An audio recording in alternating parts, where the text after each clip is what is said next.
Welcome to Porch Play Chat, sponsored by the American Association for the Child's Right to Play, or more affectionately titled IPA USA.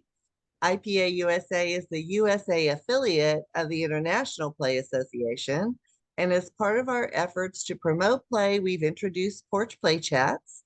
These are conversations with people who are just as passionate about play as we are. I'm Deb Lawrence, and I'm president of IPA USA. And up with me on the porch is Ellen Cogan. Good morning, Ellen. How are you? Good morning. It's always wonderful to be with you. We're so happy you're here. So Ellen has been involved in early childhood from her undergraduate days many lifetimes ago, and she says that, I don't. Presentations at conferences, teaching child development, consulting for large and small programs and individuals, advocacy for young children, being the co-chair of the Westchester branch of NAYC, providing staff development and parenting workshops on the pyramid model, and serving as an implementation planner to early Head Start childcare partnerships are just some of the ways Ellen has helped adults help young children. And her website is early childhood, I always want to say that, earlychildinfo.com. So you can find her there. So this morning, Ellen's going to talk to us about why is it beneficial to allow children to be bored. So this is a really good topic because I think sometimes we don't think children should be bored.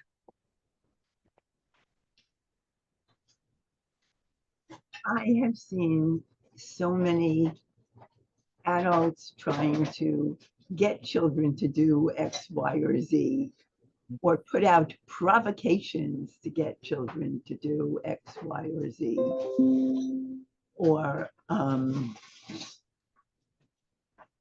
sign them up for all kinds of activities, practically every waking moment. When I was growing up, I had a cousin who took lessons. She went to school and then she took lessons. Every kind of dance lesson, every kind of lesson you can imagine, instruments of all kinds. Lessons, and then practice. And not necessarily because she wanted to. No, but because then she would want to do something, but you know, our parents thought it would be good for her. Mm-hmm. Yeah, and I think that's a big. I think parents want their children to have exposure to lots of different activities so that they can find something they might like. But you know, my rule was you can choose one, extracurricular activity to try to see if you like it. And once you start it, you have to finish it, but only one. So, if it was gymnastics, it was one. If it was softball, it was just one. And so I think sometimes we feel like we have to keep their schedule as busy as ours is. And so tell me, give us some pointers on why we shouldn't do that. Okay, so when my kids were growing up and they wanted to do some kind of extracurricular thing, my rule was they had to go 3 times. Because if they didn't like it the first time, it could have been somebody said something to them, or it could be something nothing to do with the activity. If they went back the second time, they might like it this time. If they still didn't like it, they had to go one more time to make sure. And then they could quit. Okay. And people said to me, how do you just let them quit? I said, you don't just let them quit. You let them give it a try. Like when they're learning to eat a new food, they have to taste it. And then the next time you make it, you offer it again, and they have to taste it. After the 3rd time they taste it and they still don't like it, you get off their case. Yeah. Okay. Never mind. Maybe it'll grow on you later. Yeah. I remember next year you could try it again. But I hated tomatoes until I was 25. And now I I can't get enough of tomatoes. Isn't that weird? I mean, it I just, think I was about 60 when I started to like string beans. see, there you go. And so sometimes we just need to, it's a preference. And I think, remember, children's taste buds are much stronger. They have, they're, they're not as burned from the coffee you've been drinking or the hot tea you've been drinking, right? So they are, everything tastes much stronger to young children than it does to adults. So we have to also recognize that's where we are on the age continuum. So how how do how should let's stay with parents for a few minutes, and then I want to go into teachers. Absolutely. So um what can how can we help parents feel comfortable with children being bored and not feeling like they have to be the cruise director entertaining them all the time? I love that title, cruise director, because that's what so many adults think they have to do with kids. Mhm. Um, I know I used to say to my mother, I'm bored. She would say, then find something to do. Yeah, pretty easy. I'm bored. So I said that to my kids. Mhm. And children who have virtually nothing, like kids who are um, living perhaps in someone else's home temporarily and they don't have much stuff of their own, Mhm. um, will have a harder time being entertained by stuff. Mhm. Um, but children who are living in their own family's setting will usually have at least one or two storybooks, Mhm. at least one or two toys, at least one or two things that can be used as a doll or a toy person, and at least one or two empty containers that could be pushed and used as cars or trucks or what have you. Mhm. The more open-ended materials children have, the easier it is for them to become creative. Mhm. If children have only expensive toys that do exactly one thing, they will have less opportunity to be creative, Yeah. come up with their own inventions. Well, and I think the other big piece is sometimes parents feel like the TV is a way to not be bored, or the iPad is a way to not be bored, or the game system is a way to not be bored. And that's not really what we're talking about. That's not going to help them be creative. It's not going to help them be problem solvers. That's really passive stuff. So, when Rod was a toddler, and he's going to be 46 this year, so that's how long ago it was. When Rod was a toddler, wooden spoons and a pots and pans were the best toy in, even though he had tons of toys. But that's what he liked. And and it and Sean, it, who's a couple years younger than Rod now, but Sean, anything that had textures, anything Play-Doh, anything that he could spoon or feel like in a sensory table, that was his favorite. And so every child is different and has their own unique interests. So, you might put Play-Doh on a table and they go, "What is this?" Or you might put Play-Doh on the table and they're like, "Ooh, what's this?" And so, I think parents need to feel comfortable having their child not be entertained 24 hours a day, and to say, no screens, find something to do. And The weather is good, mhm, go outside. Yes, If it's a please. safe area where they can go on their own, they go on their own. If not, you go with them. Mhm. Many is the time I tried to read magazine articles while I was out in the yard with my kids. Oh no. Look at Mommy, this, look, Mom. Look at this, Mom.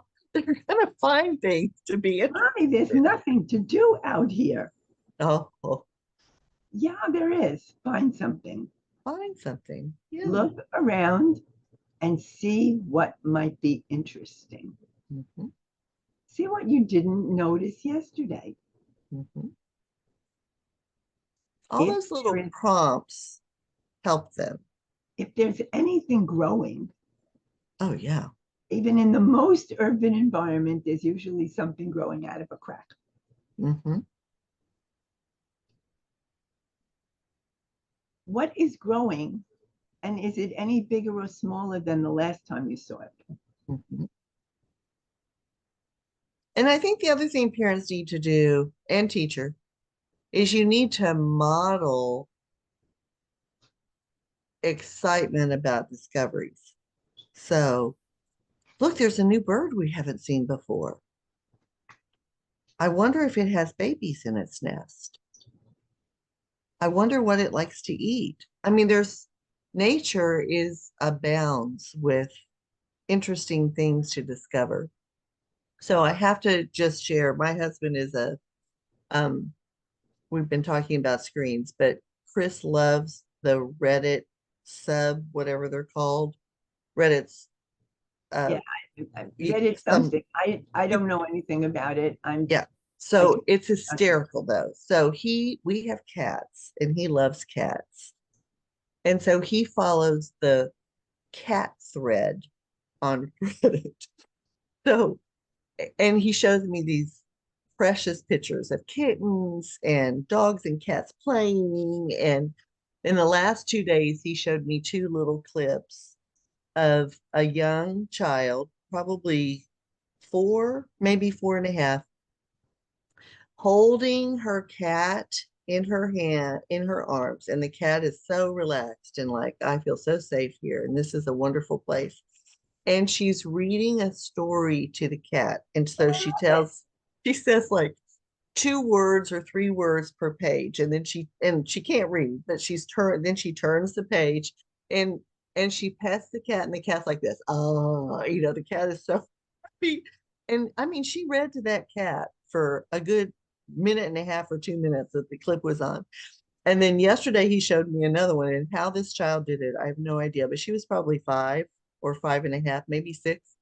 She had a little child-sized table, and she had two child-sized chairs, and she had two cats.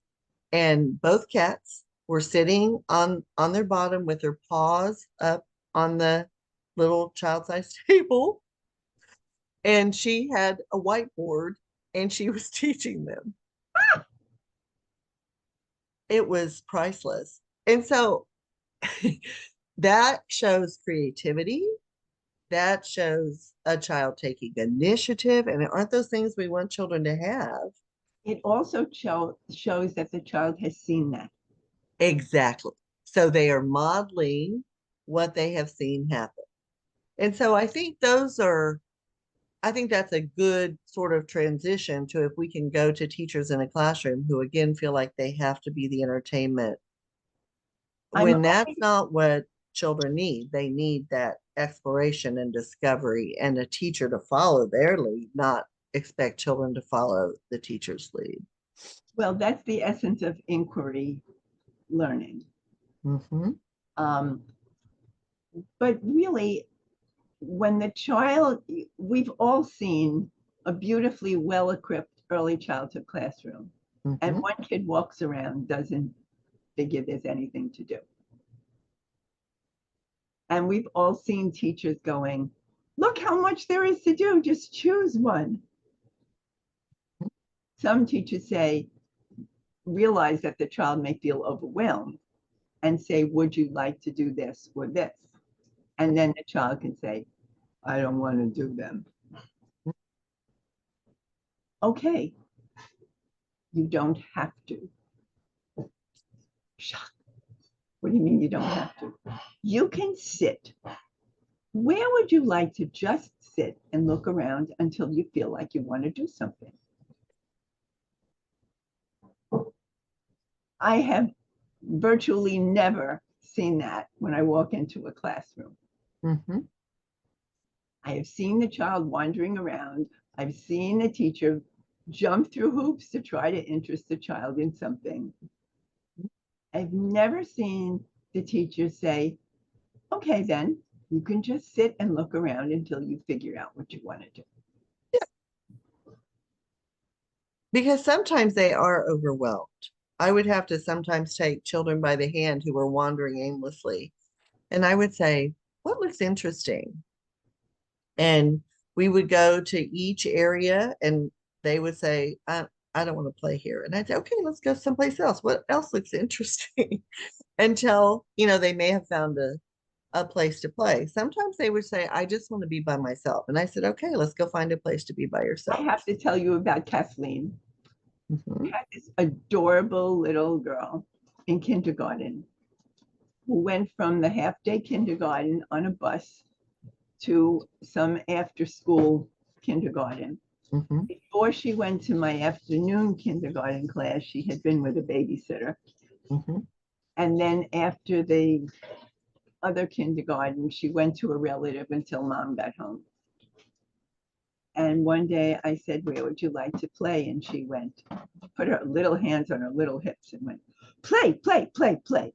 All I ever do is play. Play here, play there, play everywhere. I said, that's a lot of play. Mm-hmm. What else would you like to do? She looked at me like, what? I said, there are other things to do here besides play. Mm-hmm. She said, well, you have to play with the crayons. I said, actually not. You could draw something. Yeah, do whatever you want. And you have to play with the books. No, actually, you could read the book. Mm-hmm. Or you could read the book to the teddy bear.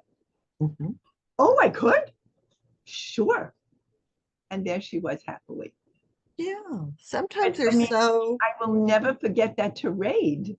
Mm-hmm. That was before my children were born. And one of them is a grandparent 3 times now. But play, play, play, play. All I ever do is play. I don't think children would say that these days, though. I think No, because that's now they're what's so sad, distracted by right? 9 million other things. Mm-hmm. And that was before screens. Mm-hmm. Before screens, yeah. And so I think, and I can hear you in my head saying, but they really like screens, and then I can get some stuff done, right? Because I'm a parent, I'm worked all day, I'm exhausted, I'm trying to get dinner on the table, or I have to help children with homework, which they shouldn't have either. And I have to do this and this and this. And so they say, I need some time because I'm overstimulated, right? Because I've worked all day, I've been in a rush, I've been in rush hour traffic. It's been crazy. I need some downtime. Well, I would always say to parents, because they would walk in the door like, and I would stop them. I would like run out of my office and run in front of them and say, it looks like you need some time before you walk into the classroom, and it looked like you really need some time. Come to the office. I have cookies, I have coffee, I have tea, I have water. Let's just take But I'm in a 10 hurry. I minutes. have to pick up the other child and I have to do this and I have to do that. 10 You're minutes. Let's so just take pressured. 10 minutes. 10 minutes. I'll put a timer on. Let's just take 10 minutes and talk. Yeah. Help you sort of come down. Because what's going to happen if you're like this when you walk in, and your child doesn't hurry up to get their stuff because they're in the middle of something, it's gonna cause, and you're gonna be even more overstimulated, I've and seen your that. child is going to be even more overstimulated. So sometimes, you know, in that awful rush hour traffic or as you're leaving work, put on Blessed to have something that someone like helps you. you calm down. some music, anything that maybe a podcast, anything that will help you kind of de-escalate before you get to your child, because then your life and your child's life will be so much better. But just handing them a screen isn't the answer. Okay, so I'm going to take the other side. Okay. Parents sometimes need a little bit of escape. Mhm. They need to Yes. get something done. Mm-hmm. If they use the screen time judiciously and only for a few minutes and only when it's really needed, it is not going to be so harmful.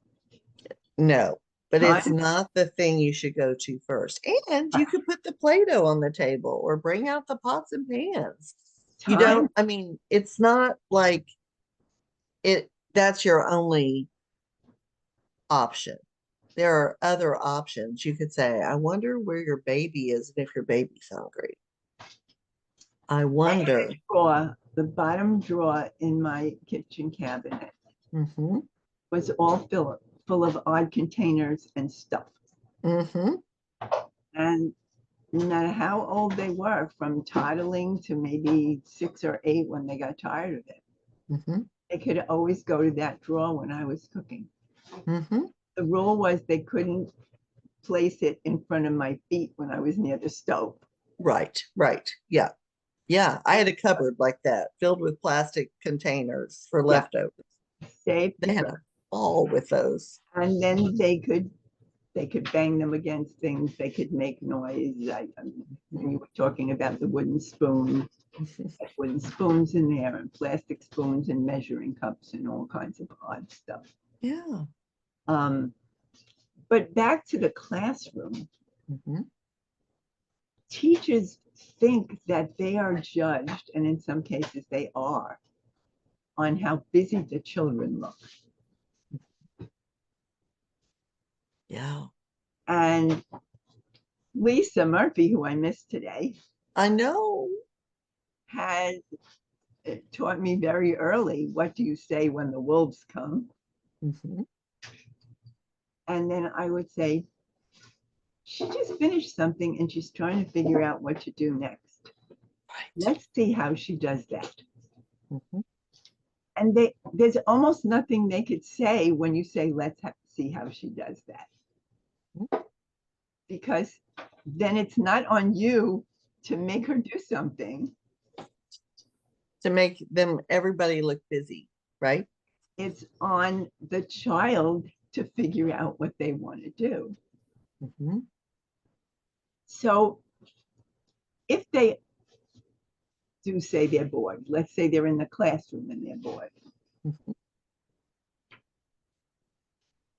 Okay. Being bored is an okay thing because it helps us notice what's going on and try to figure out what else to do next. Yes. It's that reflection time, right? That People children need. do not get the idea that boredom is okay. It's, oh, I mean, if they said, I'm very sad now, it's not your job to fix it. It's your job to help them figure out why they're sad. Right. If they say they're bored, it's not your job to fix it. Yes. It's your job to help them Mm-hmm. understand. They don't often they don't even know what bored means. Right. Bored mean because it's from adults. The other day, I heard somebody say to a child, "Are you just being shy?" Oh boy. I don't know what being shy is. It's an adult concept that Mm-hmm. is being put on a child. In this case, it meant I don't want to do it. And I just want to go back to that board piece for, let's just take an adult. Um, you know, I don't know about other adults, but I feel like I have to fill every minute of every day with something, right? Whether it's cleaning the closet or cleaning the refrigerator or organizing a conference or doing porch play chats or, right. And as an adult, even though I think that's crazy, that's just who I am. I've always, that's the way I've always been. It's not something that just appeared as I got older. Even as a child, I was always playing, always figuring something out. But when I'm bored, and I say to my husband, honey, I'm bored. I, in my head, say, just sit with it, experience it, reflect on it, think about everything that you've already done today, and maybe deserve a little downtime right now. And Absolutely. so children need that too. They may say they're bored, but it's just because they haven't learned how to reflect on why maybe they don't feel like there's anything to I'm do. glad you put reflection into the idea of being bored. Mm-hmm. Because then if a child says, I'm bored, why do you think that is? Why? Mm-hmm. Do you want to do anything about it or not? It's on them. You to support, but not solve. I love how you said you don't have to solve it. You just have to let them If we're sit going, with it. I mean, we've been through this like almost every time I'm on with you. If we are going to solve all their problems, they will never learn to be problem solvers. That's exactly right. And so it's almost It's time for us just to another dimension of it. exactly. And so I want us to like give me like the closing two or three things that you feel like people, I mean, I think you've already done a lot, but the the closing two or three things that you want everybody to hear about. It's okay for children to be bored. It's fine. Well, I think adults have to make peace with the idea that, in your words, they're not the cruise director. Mm-hmm. That the less they are busy managing every aspect of the child's life, the more they can take a breath Mm-hmm. and see what's so wonderful and exciting about what their child is doing now. Oh, and I think it's that if teachers say I never have any time to observe, and I always say, so what are you doing instead? Right? Make That's the what you time should, to that should be observe. the primary thing that you're doing. Make the time to observe. Mm-hmm. Stop. Count. We're always trying to get kids to manage their emotions by stopping and counting and Mm-hmm. count to 3 or count to 5 or whatever. We as adults need to be aware that we can just see what the children are doing and count to a few counts before we jump in Mm-hmm. what they want to do next or suggest something. And if we see them and we're not sure what they're looking at, we can say, I'm not sure what you're looking at. Is there something crawling on that leaf? What are you seeing Mm-hmm. that you might want to share with me?